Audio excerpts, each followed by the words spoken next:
और भाई क्या हाल चाल? सब बढ़िया। मैं भाई सुखी, इलेक्ट्रिकल का फैकल्टी भाई। पिछले दिनों क्लासेस स्टार्ट कर रखी थी पंजाब लाइन मैंने के लिए, जिसमें से 3 क्लासेस हो चुकी थी। आज चौथी क्लासेस है ऑक्यूपेशन सेफ्टी की। इससे पहले हमने रोड अर्थिंग के बारे में की थी, ब्रीफ चर्चा की थी। तो वो इतना सफिशिएंट है भाई, उससे बाहर कुछ नहीं आएगा। उसको पढ़ लेना और क्वेश्चन बैंक लगा लेना, ठीक है। तो आज हम जिस पे बात करेंगे भाई वो ऑक्यूपेशनल सेफ्टी होएगा और हेल्थ होएगा, उसके मुताबिक हेल्थ होएगा। सेफ्टी हमें ज़रूरी होती है भाई, कोई भी काम कार्य करते हैं, ठीक है। कोई दुर्घटना स्थल पे कोई दुर्घटना ना हो जाए, उसके लिए हम खुद की सुरक्षा के लिए हम जो यूज़ करते हैं, बाइक चलाते वक्त हेलमेट यूज़ करते हैं। क्रिकेट का खेलते सब पैड होती हैं, पैरों पे लातों पे लगाने वाले, लेग पे लगाने पैड होगी, हेलमेट वो ज़रूरी होती है भाई, ठीक है। तो हम बात करते हैं सेफ्टी की, ठीक है। तो सेफ्टी ज़रूरी होती है, उसके उसके लिए हमें ये पड़ेगी सेफ्टी ज़रूरी कब होती है। कि हम तो इलेक्ट्रिकल पढ़ रहे हैं, है ना। तो इलेक्ट्रिकल के लिए जो इलेक्ट्रिकल के लिए क्या क्या सेफ्टी होनी चाहिए। सबसे इम्पोर्टेंट होता है भाई, हमारे पास फायर का होना चाहिए, ठीक है। हमने फायर से सेफ्टी के लिए जो हम पढ़ेंगे, अब पहले हम फायर से सेफ्टी के लिए पढ़ेंगे, फिर हम सेफ्टी साइन के लिए पढ़ेंगे, है ना। सेफ्टी के साइन जब रोड पे जलते हैं ना, जब रोड पे चलते हैं तो उसके अलग अलग साइन होते हैं। कोई राइट मुड़ने वाला होता है, कोई लेफ्ट मुड़ने वाले साइन होते हैं, ठीक है। तो उस तरह के साइन होते हैं। तो जैसे ही हम पहाड़ी एरिया में जाते हैं तो वहाँ पे एक माउंटेन के साइन आने लग जाते हैं, वो भी साइन पढ़ेंगे। और रिस्क के साइन भी आते हैं भाई, ठीक है, तो वो भी पढ़ेंगे। हम अभी स्टार्ट करते हैं सेफ्टी, सॉरी, हम ऑक्यूपेशनल सेफ्टी एंड हेल्थ का। तो उससे पहले मैं आपको स्टार्ट करवाऊंगा भाई फायर, ठीक है। फायर लगती क्यों, आग क्यों लगती है, आग लगने के कारण क्या होते हैं भाई, मैं आपको पहले इस पर ब्रीफ चर्चा कर लेते हैं। आग लगने के तो भाई कई कारण हो जाते हैं, ये डिपेंड करता है कि एरिया क्या है। अगर हमारा स्टेशन है, बिजली का स्टेशन है, तो उसमें स्पार्किंग हो जाएगी, लूज कनेक्शन हो जाएगी, ओवरलोड हो जाएगा, बैड इंसुलेशन हो जाएगा, बैड कंपनी के इक्विपमेंट हो गए, तो उनमें भी कई कारण होते हैं। अगर जंगल में आग लगती है भाई, उसके अलग कारण होते हैं, ठीक है। पर मेनली क्या होता है, आग एक भाई रासायनिक प्रक्रिया होती है, ठीक है। और आग में 3 चीज़ जरूरी होती हैं। एक ईंधन होना चाहिए, ऊष्मा होना चाहिए, ऑक्सीजन होना चाहिए। इन तीनों के बगैर आग नहीं लग जाती। जब ये तीनों मिलती हैं तो रासायनिक प्रक्रिया होती है, तो जिसे हम फायर कहते हैं, आग लग जाती है, ठीक है भाई। तो हम स्टार्ट करते हैं भाई अब फायर का, ठीक है।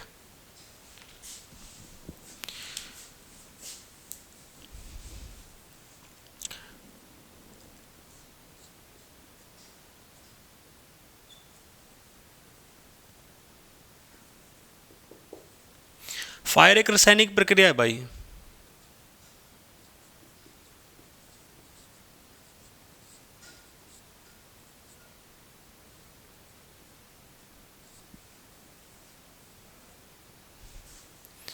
ठीक है।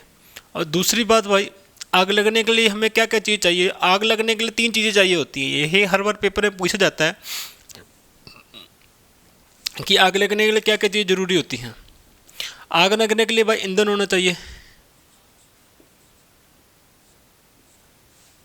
दूसरी ऊष्मा भाई, तीसरा ऑक्सीजन।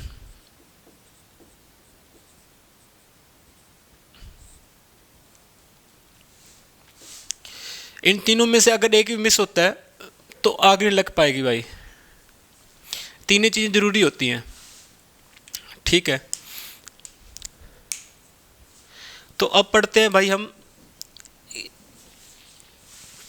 कि आग लगती किस कारण से है ना।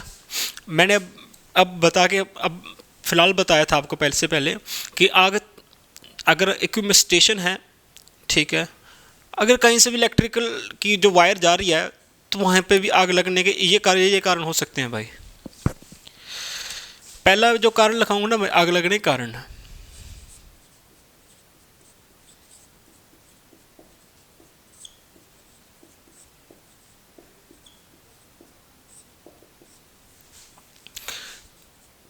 पहला होएगा भाई स्पार्किंग, दूसरा होएगा, पहला स्पार्किंग होता है, दूसरा होता है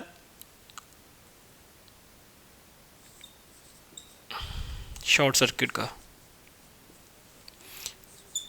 तीसरा कारण होता है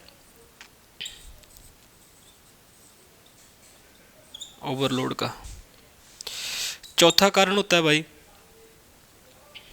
बैड इंसुलेशन का।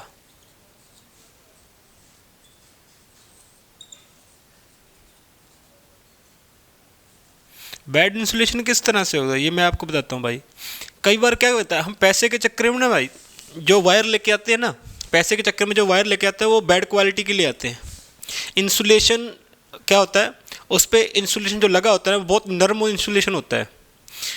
थोड़ी सी जो हमारा कंडक्टर होता है बीच में तार होती है उसके, अगर थोड़ी सी हीट लेती है तो इंसुलेशन जल जाता है। जैसे इंसुलेशन जलेगा तो उसमें दो तारें होती हैं, एक न्यूट्रल फेस होता है, एक लाइव फेस होता है भाई, तो दोनों चिपक जाती हैं जिसके कारण शॉर्ट सर्किट हो जाता है और शॉर्ट सर्किट से के कारण आग लग जाती है भाई। ठीक है, अगला जो कारण बता रहा हूँ भाई,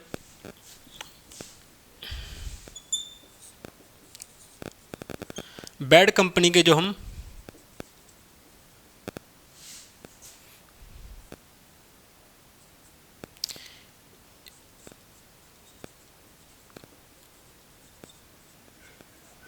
इक्विपमेंट यूज़ करते हैं। ठीक है, एक ये भी होता है कि कई बार हम जो मशीन्स वगैरह होती है ना, मशीन्स होगी, ठीक है, और भट्टी होगी है ना, और हीटर हो गए, कोई भी हीटिंग मशीन होती है, वो चीज़ जो कोई भी हीटिंग मशीन होती है ना, कोई भी हीटिंग मशीन जो हमें हीट देती है, इनके कारण ही आग लग जाती है। इनके कारण आग लगती कैसे है मैं बताता हूँ। कई बार क्या होता है कि हम इनको यूज़ करते हैं तो ऐसे छोड़ देते हैं, ठीक है, ऐसे छोड़ने के कारण क्या होता है, तो उनमें भाई आग लग जाती है। क्यों, अब कोई कि मान लो कि हमने रात को बैठे हैं, सर्दियों का मौसम है, तो आग जला रखी है, मतलब हीटर चला रखा है, ठीक है, तो हीटर चला के रात को ऐसे सो गए, रजाई ले रखी थी, थोड़ी रजाई उधर हुई तो हीटर चल रहा था, थोड़ी रजाई उधर हीटर की तरफ हुई तो भाई वो हीट ले ली, अगर उस पर गिरी तो वो उसके कारण आग लग जाती है।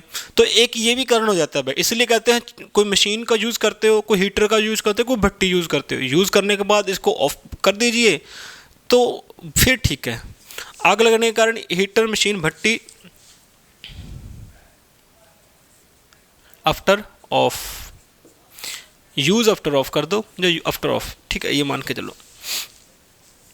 तो मेनली यही कारण होते हैं भाई, जो भी आग लगने के कारण होते हैं यही कारण होते हैं। बैड इंसुलेशन होता है, स्पार्किंग होता है, शॉर्ट सर्किट होता है, और एक भाई लूज कनेक्शन भी होते हैं, एक लूज कनेक्शन होते हैं भाई।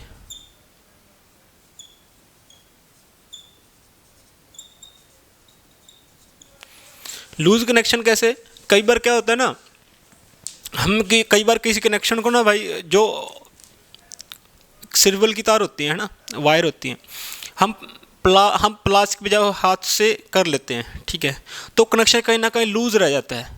उसके बाद हवा का झोंका लगता है तो कनेक्शन और ज़्यादा लूज होने लगता है, वहाँ से स्पार्किंग होने लग जाती है। ठीक है, अगर नीचे कोई कोई कॉटन पड़ा है, कोई रुई पड़ी है, या कोई किस प्रकार का कोई पराली वगैरह पड़ी है, तो उसमें वो कारण आग लग जाती है भाई। तो एक देखा होगा खेतों में जो आग लगती है ज़्यादातर लूज कनेक्शन के कारण लगती है। तो इसलिए लूज कनेक्शन कभी ना छोड़ें, आप लाइनमैन बनोगे, ठीक है, इस चीज़ पे विशेष ध्यान रखना कि भाई कोई भी करते हो तो लूज कनेक्शन मत छोड़ना, तो इस आग लगने का ये कारण भी हो जाता है। तो एक बार ये उतारो, उसके बाद मैं नेक्स्ट आपको बताता हूँ, ठीक है। अब तो आग लगने के ये कारण हो जाते हैं।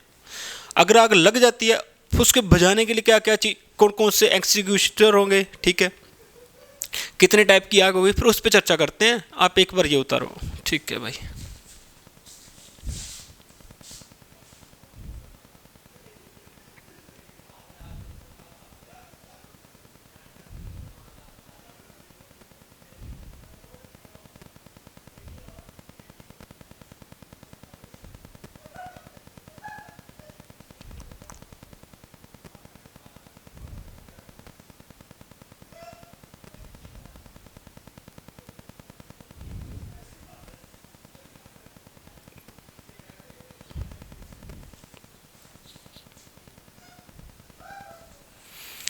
तो ठीक है भाई, इसमें भाई 2 पॉइंट रह गए, ये भी उतार लो आप एक बार। स्मोकिंग के कारण भी हो जाती है भाई। एक ये कारण होता है कि जो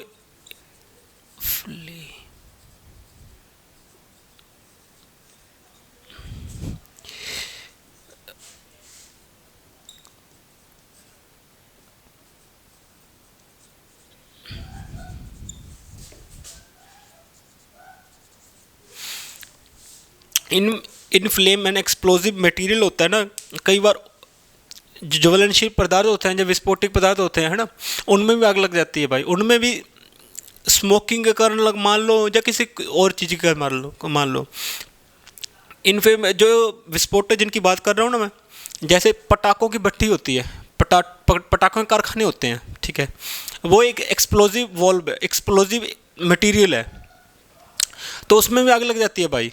ठीक है, तो अब ये उतार लिया, तो इसको साफ करता हूँ। अब आग लगने के बाद हमने करने क्या क्या है, मैं थोड़ा उस पर चर्चा कर देता हूँ। ठीक है,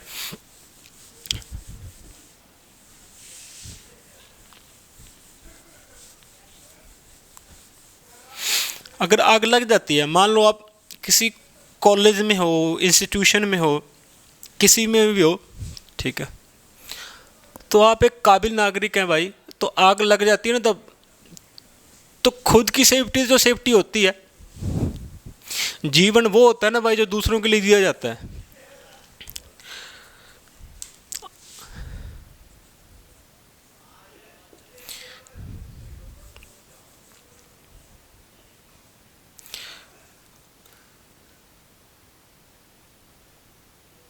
इसको भी साफ कर देता हूँ एक बार।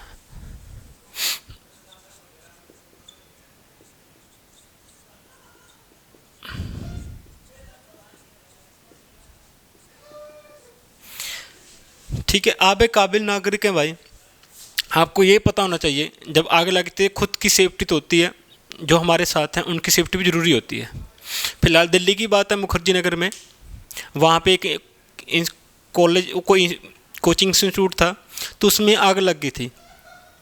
तो ऐसी कोई भी संस्था होती है, कहीं पे भी अगर आग लगती है, तो जो आपको करना होता है सबसे पहले, मैं एक स्टेप बाय स्टेप बताऊंगा, उसको ऐसे ही याद रखना है। पेपर में इसी तरीके से पूछा जाता है, अगर आग लगती हो तो पहले क्या करोगे। ठीक है, ऑक्यूपेशन सेफ्टी एंड हेल्थ इसलिए इंपॉर्टेंट है कि इसमें एक दो क्वेश्चन तो बन जाते हैं। ठीक है, आग लगने के बाद क्या करना है, जो पहला काम आपने करना है,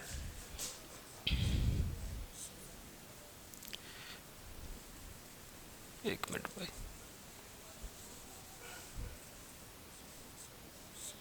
आग लगने के बाद जो आपने करना है, पहले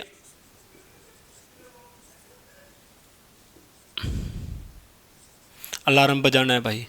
ठीक है,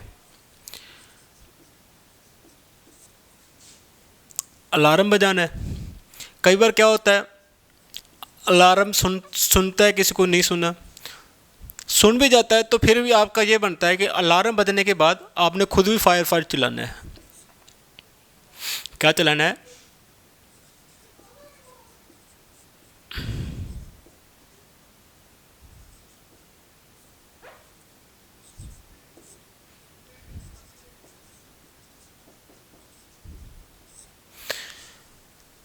जब आग लग जाती है अलार्म बजाना है, उसके बाद खुद ही फायर चलाना है। तो फायर चलाने के बाद भाई आपने जल्दी से जाना है, इलेक्ट्रिक सप्लाई बंद कर दो, जल्दी से जाओ,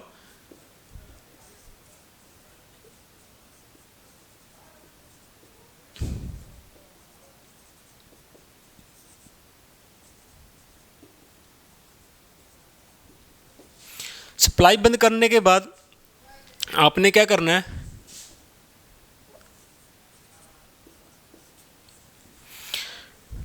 आपने जो फायर सर्विस वाले होते हैं,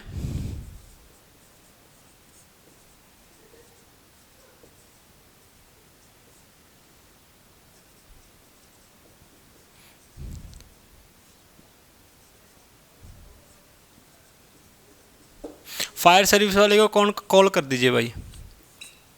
जब तक वो आते हैं आपने करना क्या है, सबसे पहले अलार्म चलाया, उसके सबसे पहले अलार्म बजाया, उसके बाद फायर चलाना। तो उसके बाद में इलेक्ट्रिक सप्लाई को बंद कर दीजिए, फिर उसको फ़ोन कीजिए फायर सर्विस वाले को।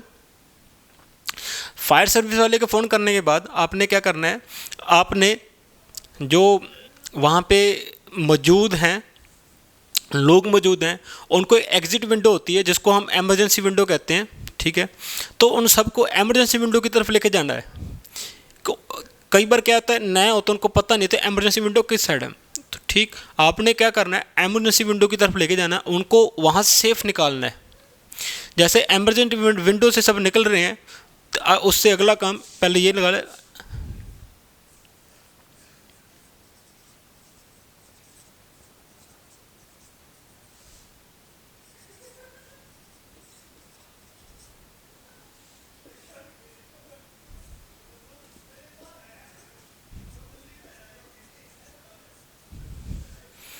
की तरफ लेके जाना है।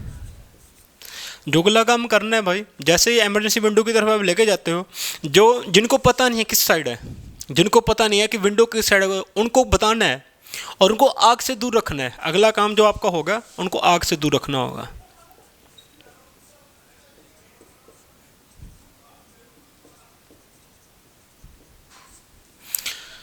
सतमा काम करना है,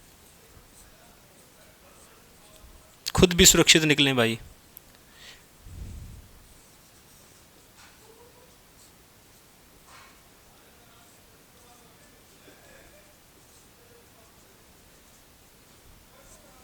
ठीक है, अगला काम करना है, यही काम करना है कि खुद भी सुरक्षित निकलें। कई बार क्या होता है, कई बार क्या होता है, जो खुद को सुरक्षित करने वाला काम होता है, ये हम पहले कर लेते हैं। ये पहले नहीं करना, ठीक है, ये बिल्कुल बाद में करना है। पहले लोगों को सुरक्षित करना है, फिर खुद सुरक्षित होना है, ठीक है। अगर आप ज़्यादा घबरा जाते हैं, ज़्यादा इस चीज़ को टेंशन ले लेते हैं, ज़्यादा घबरा जाते हैं, तो फिर तो भाई आप खुद को ही सिक्योर कर लो, कोई बात नहीं। जो दूसरे लोग हैं वो भी कोई और काबिल होएगा, ठीक है, वो कर लेगा। तो हमारा ये हो गया। आग लगने के बाद करने क्या क्या है, अलार्म चलाना, सबसे पहले अलार्म बजाना है, फायर चलाना है, इलेक्ट्रिक जो सप्लाई है उसको ऑफ करना है, फायर सर्विस को फ़ोन करना है, फिर लोगों को एग्जिट विंडो की तरफ लेके जाना है, और फिर खुद भी फिर अगला काम उस उन सबको आग से दूर रखना है। तो फिर खुद भी वहाँ से सेफ निकल जाना है, ठीक है। ये करते हैं, तो ये एक बार नोट करो। उसके बाद मैं ये बताऊंगा कि आग कितने तरह की होती है, तो उसके बाद में हम करेंगे फर्स्ट एड। तो ये टॉपिक कंप्लीट हो जाएगा, सेफ्टी और साइन का रह जाएगा। तो वो मैं आपको एक पीडीएफ दे दूंगा, जो एक बाद में बताता हूँ पीडीएफ कहाँ पे मिलेगी, तो आप एक बार इसको नोट कर लो भाई।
अब फायर पढ़ते हैं भाई।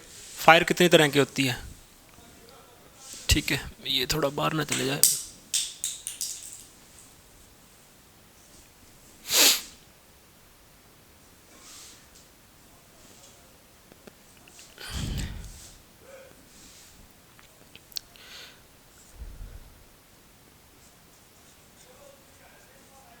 क्लास ए की फायर होती है।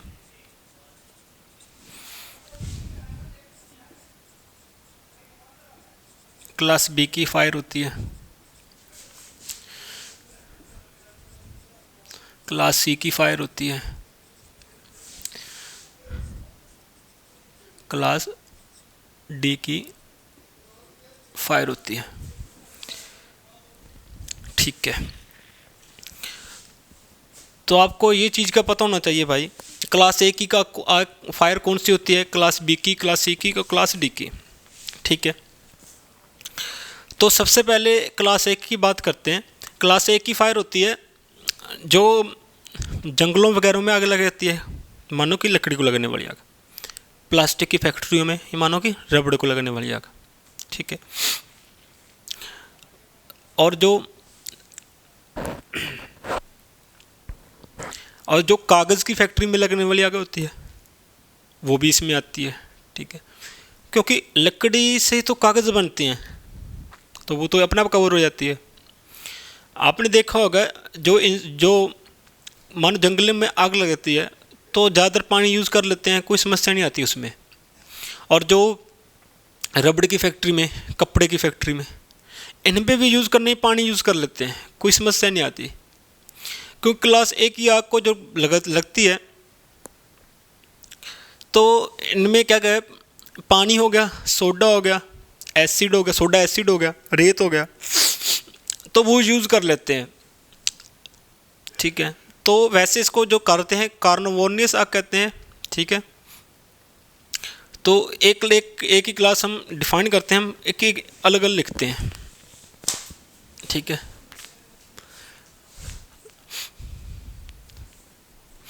पहले ये बता दो किस किस में लगती है क्लास ए की आग।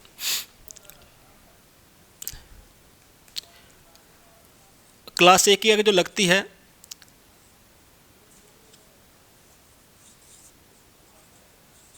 लकड़ी होगी, रबड़ होगी और कागज में लगने वाली आग। ठीक है, कागज में लगने वाली आग। ठीक, दूसरी बात, इसको दूसरा जो नाम है, अन्य नाम जो है इसका दूसरा नाम है वो है कार्बोनियस फायर कहते हैं। पूछ लेते हैं, याद रख लेना। जो इसके लिए जो यूज़ करते हैं हम, ठीक है, एक्सटिंग्विशर का यूज़ करते हैं।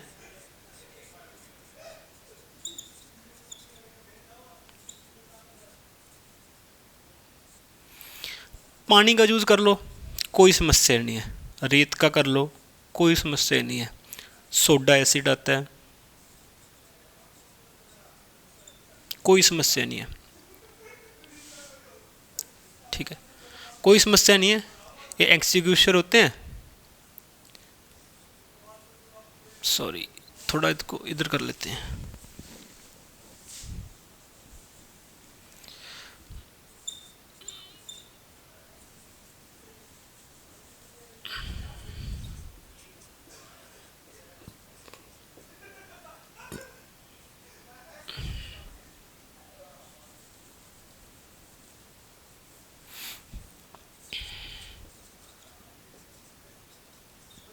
ठीक है, कोई दिक्कत नहीं है भाई, ये तो है, तो इनका यूज़ कर लेते हैं। ये एक्सटिंग्विशर होते हैं, अलग अलग उसमें भरे जाते हैं, जो लाल से होते हैं ना वो छोटे छोटे। ठीक है, तो वो उनमें ये भरा जाता है। तो ये हो गया। अब बात करता हूँ मैं क्लास बी की। जो क्लास बी की लगने वाली आग होती है इसको गैस फायर कहते हैं भाई। याद कैसे रखना मैं आपको वो बताता हूँ। बी है तो मतलब बाइक, बाइक में क्या पड़ता है, बाइक में पड़ता है पेट्रोल। ठीक है, और पेट्रोल मतलब ना, सॉरी, बी की बाइक गैस फायर तो ये होगी, ये पेट्रोल डीजल और कैरोसिन तेल, कैरोसिन वाली होती है। याद रखना है कि बी से बाइक होती है, ठीक है, और बाइक में पेट्रोल पड़ता है, और पेट्रोल से जो लिक्विड दूसरे कौन से, डीजल हो गया और कैरोसिन हो गया, ठीक है। जो ये आग लगती किस किस में है, बी से बाइक याद रखना, तो उसमें लिखना पेट्रोल, दूसरा डीजल, और डीजल के बाद में क्या आता है, कैरोसिन।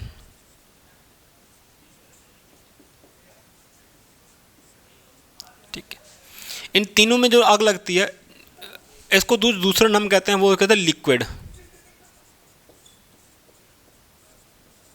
लिक्विड फायर कहते हैं, ठीक है। मैं, आप देख रहे होगे मैं बहुत शॉर्ट लिखा रहा हूँ, मैं चाहता हूँ भाई आपके नोट्स जितने शॉर्ट शॉर्ट होंगे उतना ज़्यादा आप क्या है, ज़्यादा टाइम तक रिवीजन कर पाओगे, ठीक है। तो क्लास बी की लिक्विड होती है, जो इसको यूज़ करते हैं, याद रखना यहाँ पे कभी भी पानी का यूज़ मत करना, ठीक है। पानी का यूज़ क्यों नहीं करते, क्योंकि पानी में भाई, पानी दो चीज़ों से मिलकर बना होता है। पानी क्या है, दो चीज़, हाइड्रोजन होता है और ऑक्सीजन होता है, ठीक है। H2O पानी होता है, ठीक है, हाइड्रोजन होती है और ऑक्सीजन होता है। तो हमने एक चीज़ पढ़ी थी इससे पहले, जो आपने ध्यान दिया होगा कि ईंधन आग लगने के लिए कारण भी तो तीन होते हैं। आग लगती है तो क्या चीज़ें होती हैं, तीन चीज़ें तो होती हैं आग लगने के लिए, एक ईंधन होता है, दूसरी ऊष्मा होती है, तीसरा ऑक्सीजन होता है। तीनों चीज़ें मिल जाए तो रासायनिक क्रिया बन जाती है, जिसके कारण आग लग जाती है। तो ये तो मत करना, ठीक है। जब जब इस पे आग लगती है, पेट्रोल डीजल और कैरोसिन पे, तो आप यूज़ मत करना, पानी का यूज़ मत करना। यहाँ पे जो यूज़ करना है वो फॉर्म टाइप एक्सटिंग्विशर होते हैं।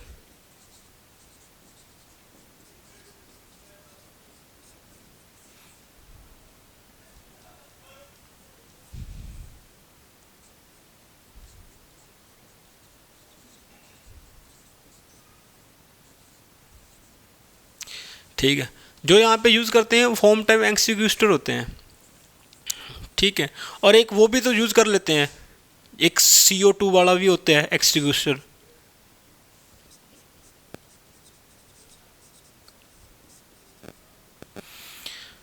वो भी यूज़ कर लेते हैं, कोई समस्या नहीं आती। तो अब बात करता हूँ मैं क्लास डी की, ना क्लास सी की, सॉरी, थोड़ा सा इसको साइड कर लेता हूँ, ये तो भसड़ हो जाएगी इसकी फालतू की।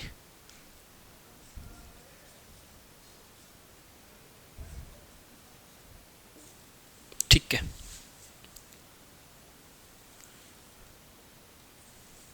थोड़ा सा बड़ा लिख देता हूँ, विजिबिलिटी बेस्ट रहेगी।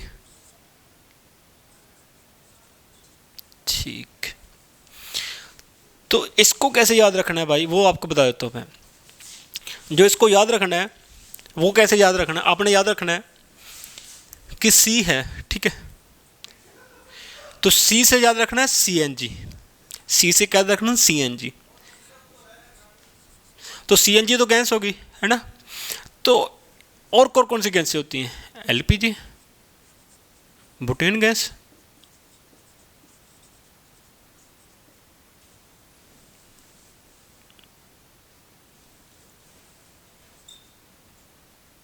बुटेन यहाँ पे लिख देता हूँ गैस, ठीक है। तो इनके कारण भी आग लग, इन जो क्लास सी में इनके कारण आग लगती है। आप इसको कह सकते हो गैस फायर है, कौन सी है,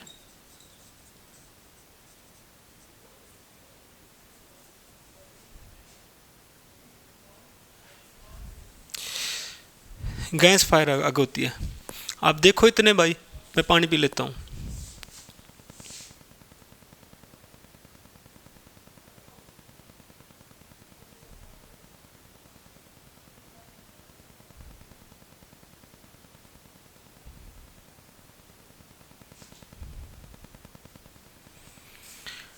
तो गैस फायर होती है, हम इस पे बात कर रहे थे भाई, ठीक है। याद कैसे रहेगा, सी से CNG, LPG और बुटेन, मतलब गैस से लगने वाली आग, ठीक है। कौन से एक्सटिंग्विशर का यूज़ करते हैं, ड्राई पाउडर,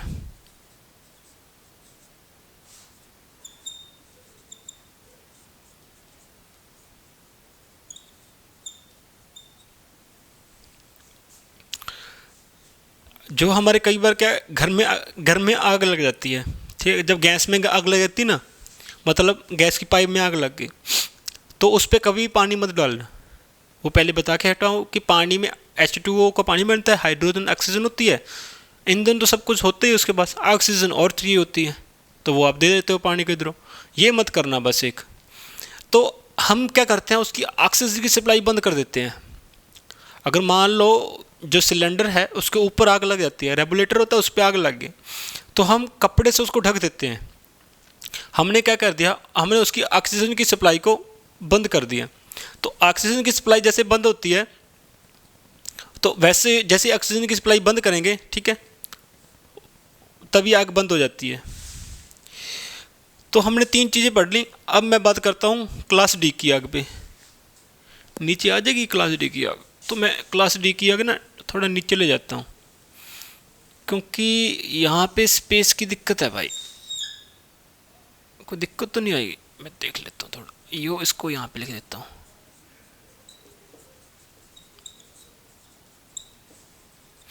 ठीक है,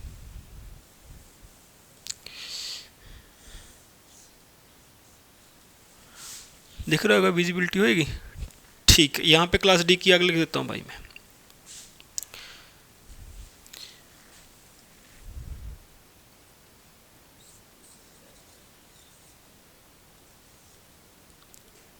क्लास डी की फायर।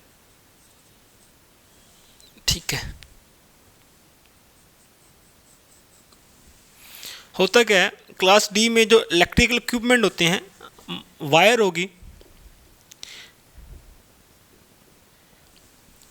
इसमें क्या होता है, जो इलेक्ट्रिकल इक्विपमेंट होते हैं,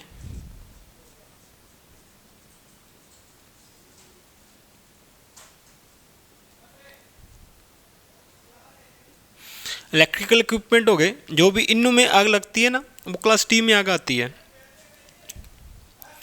तो जो स्टेशनों में आग मान लो, ठीक है, इलेक्ट्रिकल इक्विपमेंट जो स्टेशनों में आग मान लो, ठीक है, जो उनमें लाग हमारी कोई वायर में आग लग जाती है, वही बैड इंसुलेशन के कारण, आग के कारण आपको बता दिए पहले, उनमें आग मान लो, जो इनमें आग लग गई वो क्लास डी में आग आती है। इसको ठीक है, तो जो इसमें यूज़ करते हैं हम,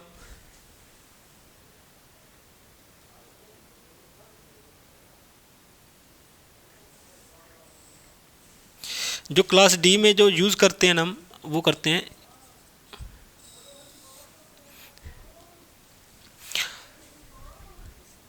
हलोन एक्सटिंग्विशर का। एक और होती है जिसको कहते हैं कार्बन टेट्राक्लोराइड।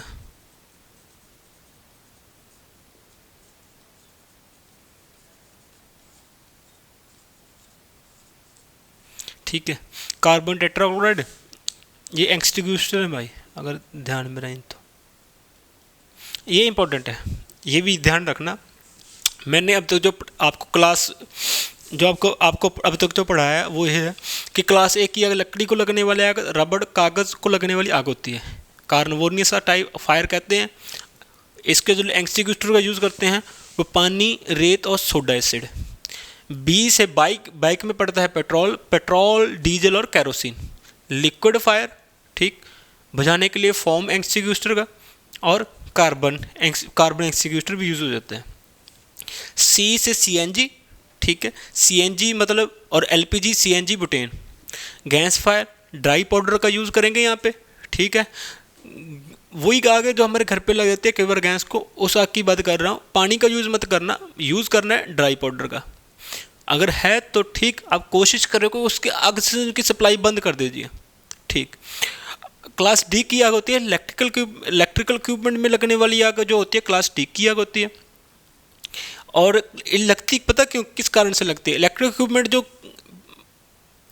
खराब चाइनीज़ प्रोडक्ट नहीं आते, बिल्कुल बकवास इंसुलेशन होता है जिनका, है ना, जो वो होते हैं वो बिल्कुल बेकार इंसुलेशन होता है।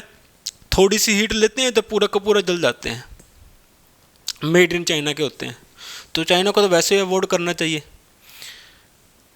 तो वो बात कर रहा था कि बैड जो इलेक्ट्रिकल इक्विपमेंट को आग लग जाती है, तो अगर उनको बुझाने के लिए करते हैं एक हेलोन गैस एक्सटिंग्विशर का यूज़ करते हैं,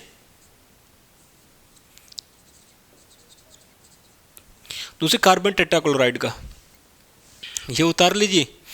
अब जिस पे मैं जिक्र करूँगा, अब मान लो आग लग गई, कोई घायल हो गया, उसके लिए फ़र्स्ट एड चाहिए, ठीक है। अब फर्स्ट एड पे जिक्र करता हूँ उसके बाद में, तो उसके बाद में हम नेक्स्ट कंप्लीट करते हैं टॉपिक। आप ये एक बार उतार लीजिए भाई।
ठीक है भाई, उतार लिया तो मैं इसको साफ कर देता हूँ यार।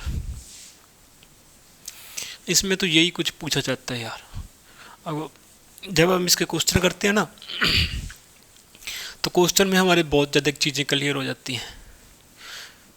ज़्यादातर जो टीचर हैं वो इसके क्वेश्चन ही करवाते हैं, मैंने आपको थोड़ी करवा दी। तो फ़ायदा इसमें आपको ये मिलेगा, आपको क्वेश्चन भी इसके करने हैं, ठीक है। जो सेफ्टी होती है ना, इसमें बहुत चीज़ें होती हैं जो बोर्ड पे पढ़ाई नहीं जा सकती, जैसे सेफ्टी के साइन, ठीक है। उसको हम कितनी पढ़ाएं, उसकी लिमिट नहीं है पढ़ाने की, वो बहुत है, आपको मेन मेन याद रखना है, ठीक है। तो अब मैं बात करता हूँ फर्स्ट एड की, बेसिक फर्स्ट एड की।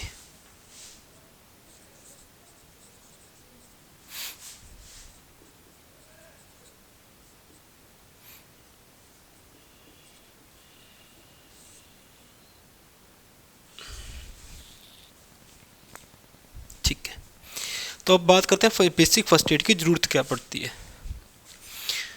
हमें ज़रूरत इसको इसलिए पड़ती है क्योंकि मान लो कहीं एक्सीडेंट हो जाता है, ठीक है, अस्पताल दूर है और डॉक्टर दूर है, डॉक्टर होगा अस्पताल होगा, उनसे पहले जो दिए जाना वाला उपचार होता है फर्स्ट एड होता है, ठीक है।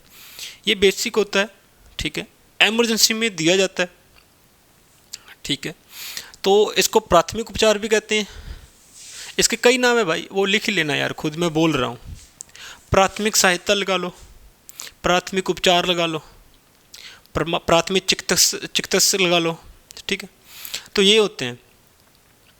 तो इसकी ज़रूरत इसलिए पड़ती है कि ऑन द स्पॉट मान लो कट लग जाता है, जख्म हो जाता है, किस तरह के कोई चोट लग जाती है, तो इसमें कोई ज़रूरी इक्विपमेंट होते हैं, ज़रूरी चीज़ें होती हैं जो हमें कुछ टाइम तक है जो आराम दे सकती हैं। आराम इतना ही देगी कि आप डॉक्टर के पास आराम से पहुंच जाओगे, तो उसके बाद में डॉक्टर आपका वहाँ से इलाज स्टार्ट कर देता है। जो इससे फर्स्ट एड से द्वारा दिया गया इलाज होता है वो अस्थायी इलाज होता है, स्थायी नहीं होता, स्थायी डॉक्टर के जाने के बाद होता है, ठीक है। तो पहले से जान लो कि ये अस्थायी इलाज है, परमानेंट सोल्यूशन नहीं है। परमानेंट सोल्यूशन के लिए आपको डॉक्टर के पास जाना पड़ेगा। फर्स्ट एड में हम बात करेंगे होता क्या क्या है।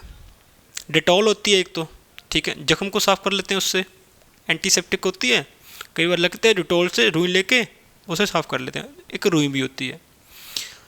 तो एक होता है भाई दवाई वाला प्लास्टर होता है, जो गर्म कपड़ा होता है वो भी होता है, दवाई पट्टी भी होती है, ठीक है। और पट्टी को काटने के लिए कैंची चाहिए, तो कैंची भी होगी इसमें। तो इससे पहले जो प्लास्टर की बात करना था ना, वो कई बार क्या चोट लग जाती है तो दर्द हो रहा है, तो एक लाल सा प्लास्टर होता है, उसको लपेट देते हैं।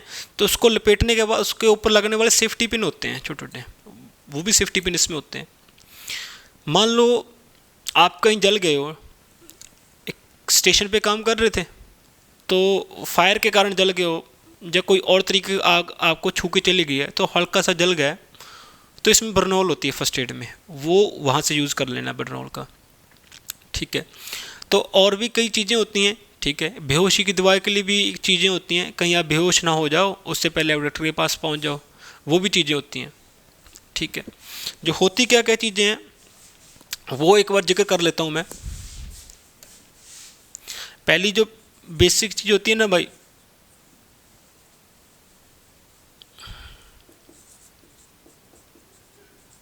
डिटॉल होती है, ये होते एंटीसेप्टिक होती है भाई। दूसरी होगी भाई रुई होएगी। जो तीसरी चीज़ होएगी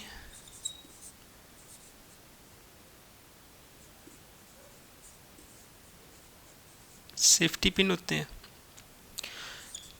और एक दवाई वाला प्लास्टर।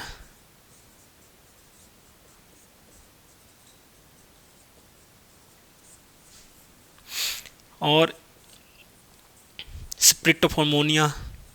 ये बता रहा था ना आपको कि बेहोशी से बचने के लिए जो होती है ये दवाई काम करती है, स्प्रिट ऑफ।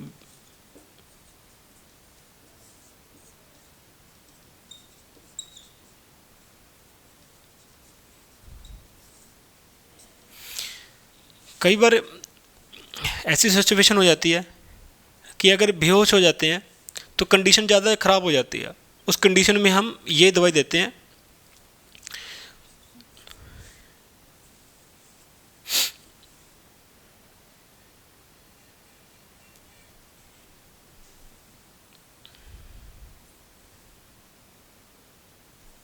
अबरनोल।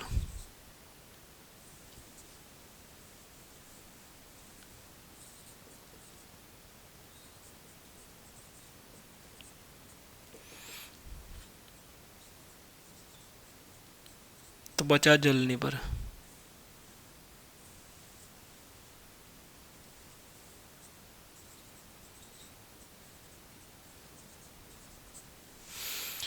तो बचा जलने पर होती है, बरनौल लगाते हैं, ठीक है।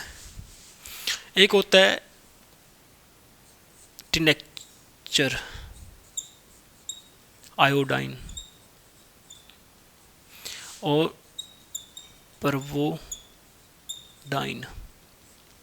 ये तो दोनों का तरीका एक काम होता है।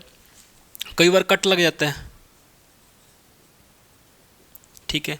कट लग जाने पर या कुछ और होता है तो उसको क्या होता है, इसका मेन काम जो होता है, जो बैक्टीरिया के जो बैक्टीरिया के इन्फेक्शन से बचाता है। क्या करता है इसका,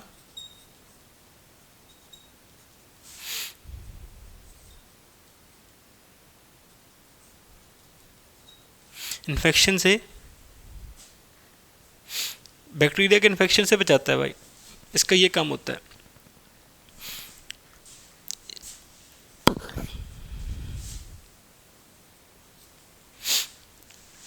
मेन मेन चीज़ें इसमें आ गई, यही चीज़ें होती हैं, ठीक है।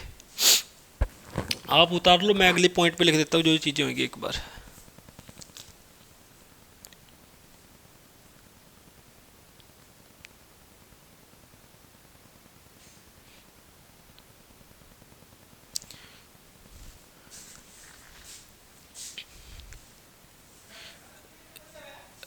मैं आपको ये बता रहा था ना कि इसमें रुई तो होती है, ठीक है भाई, इसमें कच्ची भी तो होएगी। सेफ्टी पिन आ गए, स्ट्रक्चर हो गए,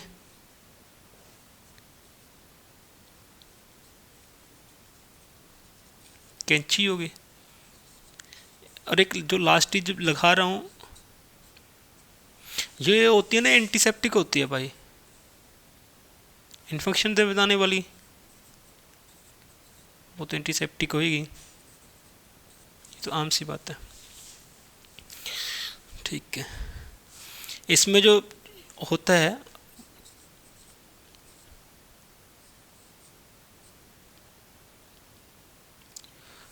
एक मिनट,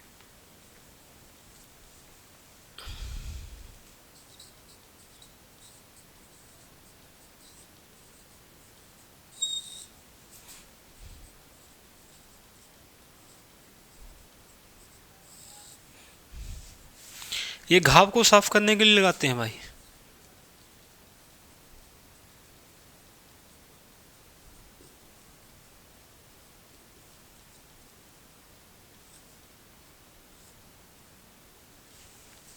ठीक है, बेसिक चीज़ें यही होती हैं फर्स्ट एड में। एक गिलास भी होता है, वो लिखना ज़रूरी भी नहीं है इतना। तो हमने भाई इस पे चर्चा कर ली। जो हमारी ये लेक्चर था ऑक्यूपेशन सेफ्टी पे या बात कर ली, और उसके बाद में हेल्थ पे बात कर ली। इसमें जो इम्पोर्टेंट चीज़ रह जाती है वो साइन रह जाते हैं। आपको बताया कि साइन पे लास्ट पे चर्चा करूँगा। साइन बहुत इंपॉर्टेंट होते हैं, कोई भी एग्ज़ाम आता है तो 1-2 क्वेश्चन साइन के आते हैं, आपने देखना ज़रूर है। वाइट बोर्ड है हमारे पास, साइन यहाँ पे करवाना संभव नहीं है क्योंकि वहाँ पे साइन बहुत ज़्यादा होते हैं, अलग अलग कलर होता है उनमें। तो आपने पढ़ना है, तो पढ़ना कैसे है वो बताता हूँ। उसका बैकग्राउंड देखना है, उसकी शेप देखनी है, शेप का कौन सा कलर है वो देखना है। तो ये चीज़ें ध्यान में रखनी है, ठीक है। तो उसके बाद में आपका ये कंप्लीट हो जाते हैं सेफ्टी और साइन के, ठीक है। सेफ्टी में आपका रोड सेफ्टी भी देख लेना। रोड सेफ्टी भी किसने क्वेश्चन नहीं आते, जो क्वेश्चन बनता है वो होता है इलेक्ट्रिकल से ही कोई रिलेटेबल हो तो उसी से ही क्वेश्चन बन जाता है, ठीक है। तो मेरे हिसाब से मैंने जो करवाना था, आज का ये टॉपिक था ऑक्यूपेशन सेफ्टी एंड हेल्थ, एक लेक्चर में तकरीबन ख़त्म हो गया ये। साइन की बात, वो साइन आपको मैं, आप जहाँ तो गूगल से जाए वहाँ से सेफ्टी एंड साइन की PDF डाउनलोड कर लें, या डिस्क्रिप्शन में जाएं वहाँ पे टेलीग्राम का लिंक है, वहाँ पे आपको मिल जाएगा, ठीक है। तो अपने करना क्या है, जो इससे पहले लेक्चर हुए हैं उनको लेक्चर को डाउनलोड करना है, शेयर करना है, चैनल को सब्सक्राइब करना है। तो उनके जो लेक्चर करवा रखे हैं उनको भाई आप पहले नोट्स बनाइए आराम से। नोट्स बनाने के बाद उनको रिवाइज करिए, फिर क्वेश्चन लगाइए। क्वेश्चन बैंक नहीं है तो आप टेलीग्राम पे बताइए हमें, हम आपको क्वेश्चन बैंक प्रोवाइड करेंगे। अगर कोई पढ़ने में समस्या आ रही है तो आपकी हेल्प करेंगे, ठीक है। जो आज का लेक्चर करवाया मेरे हिसाब से इतना बहुत हो जाता है, इतना ही आता है उसमें। जो फायर एग्जीक्यूटर से ज़्यादातर क्वेश्चन बन जाते हैं वो आप पढ़ लेना, एक बार दोबारा इसको रिवीजन कर लेना, और इसके बाद में क्वेश्चन लगा लेना। जो चीज़ें छूट जाती हैं वो क्वेश्चन से हो जाती है। क्वेश्चन प्रैक्टिस बहुत ज़रूरी होती है। कोई भी एग्ज़ाम होता है प्रैक्टिस बहुत ज़रूरी होती है। जब पहले हम भी एग्ज़ाम देते थे ना भाई, हम बहुत प्रैक्टिस करते थे, ठीक है। जैसे हरियाणा के एग्ज़ाम दिए थे हमने, हरियाणा में 70 क्वेश्चन आते हैं। जहाँ तक मेरे याद है कि हाँ, मैंने 17 से 16,000 क्वेश्चन, 16-17,000 क्वेश्चन प्रैक्टिस कर दिए होंगे। टेक्स्ट बुक पे होते हैं वो भी, UPPCL के होते हैं वो भी सभी मॉक लगाते थे, ठीक है। यूथ की आती है वो भी लगाते हैं, जो भी क्वेश्चन बैंक मिलता है वहाँ से करते हैं, ठीक है। सभी तरीके से हमने क्वेश्चन बैंक लगाना है। क्वेश्चन बैंक इलेक्ट्रिकल में ज़रूरी भी होता है। बिना क्वेश्चन के आप थ्योरी पढ़ के पास नहीं होएंगे, कभी भी नहीं होएंगे भाई, आपको प्रैक्टिस करनी पड़ेगी। तो प्रैक्टिस करने के लिए आपको क्वेश्चन बैंक चाहिए तो वो भी हम प्रोवाइड करा देते हैं, वो भी कोई समस्या नहीं है। अगर आप नहीं आ रहे नीचे, आप डिस्क्रिप्शन में लिंक के नीचे नहीं है देख रहे, तो आप गूगल से डाउनलोड कर लीजिए, ठीक है। मुश्किल है, वहाँ से वैसे मिलती नहीं है, ये यूथ की बुक नहीं मिलती, बाकी मिल जाती हैं, वो नहीं मिलती, वो हम प्रोवाइड करवा देंगे, कोई दिक्कत नहीं है, ठीक है। तो आज का लेक्चर था भाई वो हमारा हो गया। अगला लेक्चर हम करेंगे बेसिक इलेक्ट्रिकल का कराएंगे, उसमें रजिस्टर पे बात करेंगे, कैपेसिटर पे बात करेंगे, ठीक है। तो उसके न्यूमेरिकल के देखेंगे क्या क्या न्यूमेरिकल हो सकते हैं, उस तरीके से उस पर बात करते हैं। उसकी 3-4 क्लासेस होंगी, तो मैं कोशिश करूँगा जल्दी से जल्दी आपका सिलेबस कंप्लीट करवा दूँ, ठीक है। एग्ज़ाम से पहले कंप्लीट करवा दूँ, उससे पहले आप कई बार रिवीजन कर लोगे तो आपके लिए सबसे बेस्ट रहेगा। तो आज के लिए भाई धन्यवाद, टेक केयर, गुड बाय।